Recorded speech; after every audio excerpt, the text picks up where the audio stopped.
राधे राधे मित्रों, डिम्पीज किचन में आप सभी का स्वागत है। मैं डिम्पी आज आपके लिए लेकर आई हूँ मॉनसून स्पेशल बहुत ही हेल्दी और टेस्टी लड्डू की रेसिपी, जो बनाएंगे आज हम तीसी अलसी से, जिसमें ढेर सारे minerals, calcium, vitamin, protein, immunity booster laddu है, एनर्जी बूस्ट लड्डू है, शुगर फ्री है। आज हम इन लड्डुओं को बिना किसी गुड़, बिना किसी चीनी, बिना किसी चाशनी के इस्तेमाल से बनाएंगे। इन लड्डुओं का हर दिन सेवन करने से अगर आपको कमर दर्द है, घुटने में दर्द है, सर्वाइकल प्रॉब्लम है, कोलेस्ट्रॉल कंट्रोल करता है, डायबिटीज़ के पेशेंट है, तो भी आप इस लड्डुओं को बिना किसी गिल्ट के खा सकते हैं। वेट लॉस जर्नी पर भी इन लड्डुओं का सेवन आप आसानी से और एकदम बिना किसी झिझक के खा सकते हैं। तो चलिए एनर्जी बूस्ट शुगर फ्री इन लड्डुओं को कैसे बनाना है देख लेते हैं। पर वीडियो को शुरू करने से पहले फ्रेंड्स, मेरी आपसे रिक्वेस्ट है कि वीडियो को पूरा वॉच करिएगा। यहाँ पर मैंने एक भारी तले की कढ़ाई ले ली। इसमें मैंने 2 कप और वजन में अगर देखें तो 250 ग्राम अलसी या फ्लैक्स सीड, जिसे तीसी भी कहा जाता है, वो ले लिया है। गैस की फ्लेम को हम धीमा कर तकरीबन 3 से 4 मिनट लग जाएगी इन तीसियों को भूनने में। जब आपकी अलसी भून जाएगी तो इसमें से चटकने की आवाज आने लगेगी और ये उछलने लगेगी। तो तीसी को हम लगातार चलाते हुए भून रहे हैं। थोड़ी सी भून गई है तो हम इसमें मिला रहे हैं 1/4 कप सफेद वाले तिल। तो तिल पूरी तरीके से ऑप्शनल है फ्रेंड्स, पर अगर आप कैल्शियम चाहते हैं इन लड्डुओं में तो जरूर से मिलाइएगा। जो हमने तीसी मिलाई है अलसी, वो अच्छे से चटक गई है। देखिए यहाँ पर हमारी तीसी में से आवाज़ आ रहा है, क्रैक होने की आवाज़ आ रही है। तो बस इतना ही हमें भुनना है। गैस की फ्लेम को तुरंत बंद कर देंगे और हम अपनी तीसी को कढ़ाई में से निकाल लेंगे। तो कढ़ाई में हमें नहीं छोड़ना है, वरना तीसी हमारी ज़्यादा भुन जाएगी और कड़वी लगेगी। तो तीसी को रख लेते हैं साइड पर पूरी तरीके से ठंडा होने के लिए। जब तक तीसी हमारी ठंडी हो रही है हम बाकी की प्रिपरेशन कर लेते हैं। सेम कढ़ाई में मैंने आधी छोटी चम्मच देसी घी ले लिया है। घी का इस्तेमाल भी हम इस लड्डुओं में बहुत ज़्यादा नहीं करेंगे। तो आधा कप यहाँ पर मैंने चॉप किए हुए बादाम ले लिए हैं। बादाम के छोटे छोटे टुकड़े कर लिए हैं। तो आप चाहें तो कोई भी ड्राई फ्रूट कम ज़्यादा या अपनी इच्छा के अनुसार हटा सकते हैं। बादाम को पहले हमने थोड़ा सा रोस्ट किया, साथ ही में हमने आधा कप काजू भी ले लिया। इसे भी हमने धीमी धीमी बढ़िया खुशबू आने तक रोस्ट कर लिया। ड्राई फ्रूट रोस्ट करने से इसकी सेल्फ लाइफ बढ़ जाती है। तो काजू बादाम को हमने निकाल लिया कढ़ाई से और रख लिया अलग प्लेट में। और कढ़ाई को पोंछकर आधा चम्मच घी हमने फिर से मिलाया और घी हमारा गर्म हो गया। तो हमने यहाँ पर तकरीबन 25 ग्राम वजन में और कप से देखें तो 1 कप मखाने ले लिए हैं। मखाने में बहुत सारा प्रोटीन होता है जो हमारी हेल्थ के लिए बहुत ही फायदेमंद है। मखाने को भी गैस की फ्लेम को धीमा कर बढ़िया क्रिस्पी होने तक फ्राई कर लिया।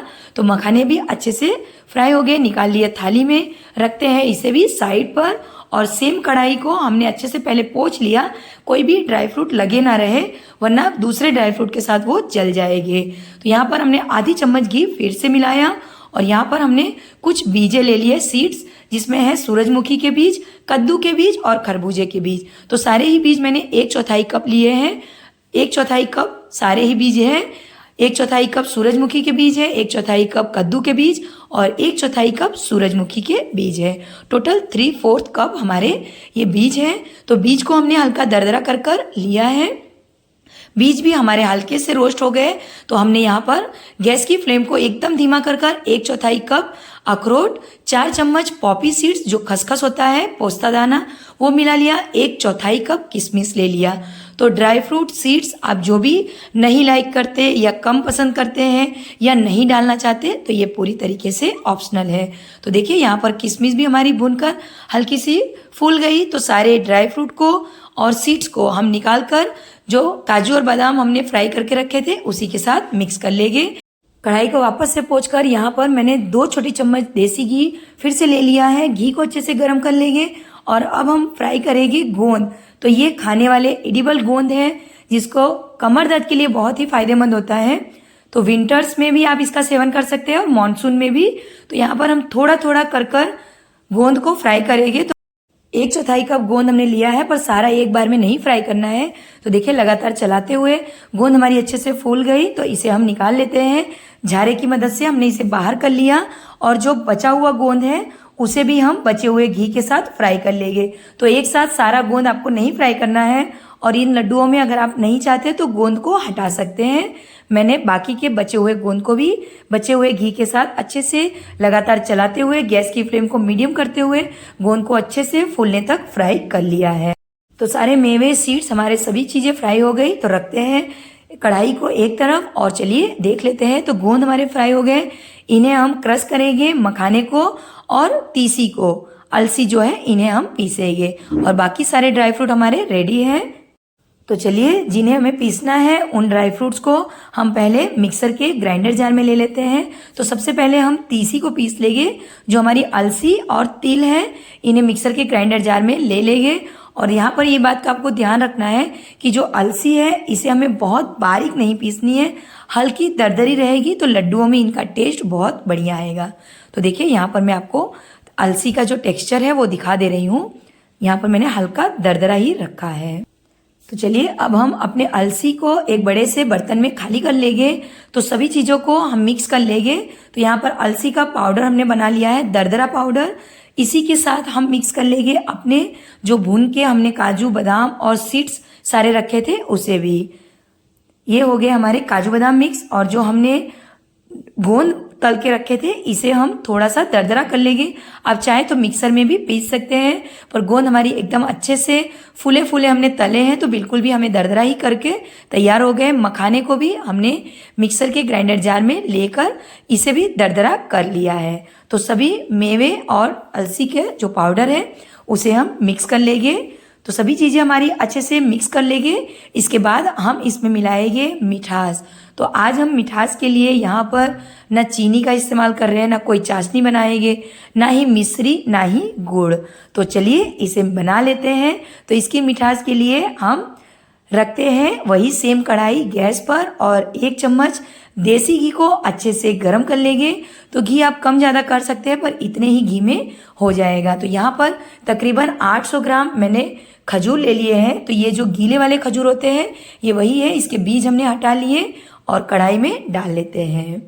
तो यहाँ पर मैंने 800 ग्राम के करीब खजूर लिए थे। आप कम या ज़्यादा भी कर सकते हैं। मेरे लड्डुओं में खजूर की मात्रा मैंने थोड़ी सी कम रखी थी, क्योंकि मैं एकदम हेल्दी और मेरे पापा को डायबिटीज़ है तो मैंने उनके लिए ये लड्डुओं को बनाया था। तो मैंने 800 ग्राम डेट्स का इस्तेमाल किया है। तो आप बढ़ा भी सकते हैं, डायबिटीज़ है तो भी आप बिल्कुल ज़्यादा डेट्स का इस्तेमाल कर कर बना सकते हैं।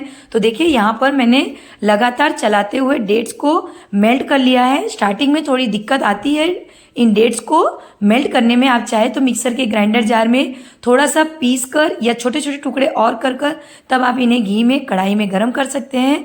मैंने इसे अच्छे से देखिए दबाते हुए पूरी तरीके से मेल्ट कर लिया। और अब हम इन्हें निकाल कर डाल लेते हैं अपने लड्डू के बनाने वाले मिश्रण में। तो यहाँ पर हमारे डेट्स जो है वो बहुत गर्म है इस वक्त, तो थोड़ा सा हम पहले स्पैचुला की सहायता से मिलाएंगे। बहुत गर्म लग रहा है फ्रेंड्स, मैंने हाथों से किया तो मेरा हाथ थोड़ा सा जल भी गया था। तो देखिए यहाँ पर थोड़ा सा ठंडा हो गया। फिर हमने इन लड्डुओं के साथ अपने डेट्स और खजूर जो है इन्हें अच्छे से मिक्स कर लिया। आप चाहे तो डेट्स के साथ साथ थोड़े से अंजीर भी आप पीस सकते हैं या मेल्ट कर सकते हैं। तो लड्डू हमारे बन रहे हैं, हमने चेक किया पूरी तरीके से अच्छे से लड्डुओं में बाइंडिंग आ रही है। तो अलग से कुछ भी घी वगैरह मिलाने की ज़रूरत नहीं है। तो देखिए कितना बढ़िया हमारा लड्डू बनकर तैयार हो रहा है। एकदम शुगर फ्री इम्यूनिटी बूस्टर ये लड्डू है, एनर्जी से भरपूर ये लड्डू। हम इस तरीके से इसे बांध लेंगे और सारे ही लड्डुओं को इसी तरीके से बांधकर तैयार कर लेंगे। तो लड्डू बहुत आसानी से बन जाते हैं। हमने इसमें जो डेट्स डाले हैं इसकी वजह से इसमें मिठास भी है और लड्डुओं में बाइंडिंग भी आ जा रही है। तो चलिए सारे ही लड्डुओं को फटाफट से हम बांध कर तैयार कर लेते हैं। तो सारे लड्डू हमारे बंध कर तैयार हो गए हैं। अलसी के लड्डू है जिसमें हमने ढेर सारे ड्राई फ्रूट्स मिलाए हैं। तो आप इन्हें कोलेस्ट्रॉल कंट्रोल करने के लिए भी इस्तेमाल कर सकते हैं और अपने कमर दर्द, घुटने के दर्द, शरीर के बाकी दर्द में भी आप इन लड्डुओं का इस्तेमाल कर सकते हैं। मॉनसून चल रहा है, बरसात की सीज़न में बीमारियां बहुत सारी आती है, तो आप बच्चे, बड़े, बूढ़े सभी लोग इन लड्डुओं का इस्तेमाल कर सकते हैं। तो सारे ही लड्डू हमने बनाकर तैयार कर लिए हैं। तो चलिए एक लड्डुओं को हम तोड़ कर देख लेते हैं। तो देखिए बिल्कुल भी लड्डू हमारे हार्ड नहीं है, एकदम सॉफ्ट ये लड्डू है। और आप इन्हें बाहर ही रखकर 2 से 3 महीने और फ्रिज में रखकर 6 महीने तक इन लड्डुओं का सेवन कर सकते हैं। तो फ्रेंड्स, इन लड्डुओं को आप व्रत में भी खा सकते हैं। जो चीज़ें आप व्रत में नहीं खाते हैं, जैसे एडिबल गोंद है, बहुत लोग नहीं खाते, तो उसको आप हटाकर इन्हें सावन आ रहे हैं, सावन के व्रत में भी बनाकर एंजॉय करिए। तो आई होप फ्रेंड्स आपको मेरी आज की ये रेसिपी वीडियो पसंद आई होगी। वीडियो में कहीं कुछ भी पसंद आया तो प्लीज़ फ्रेंड वीडियो को एक लाइक कर दीजिए। कमेंट बॉक्स में लिख दीजिए कि लड्डुओं की रेसिपी आपको कैसी लगी है। रेसिपी पसंद आई तो फैमिली फ्रेंड्स में शेयर भी कर दीजिए। चैनल पर पहली बार आए हैं और सब्सक्राइब नहीं किया है तो प्लीज सब्सक्राइब बटन दबाकर बेल आइकन को भी प्रेस कर दीजिए। मैं डिम्पी फिर मिलूंगी एक नई रेसिपी के साथ अगले वीडियो में। तब तक के लिए bye bye, take care and thank you for watching.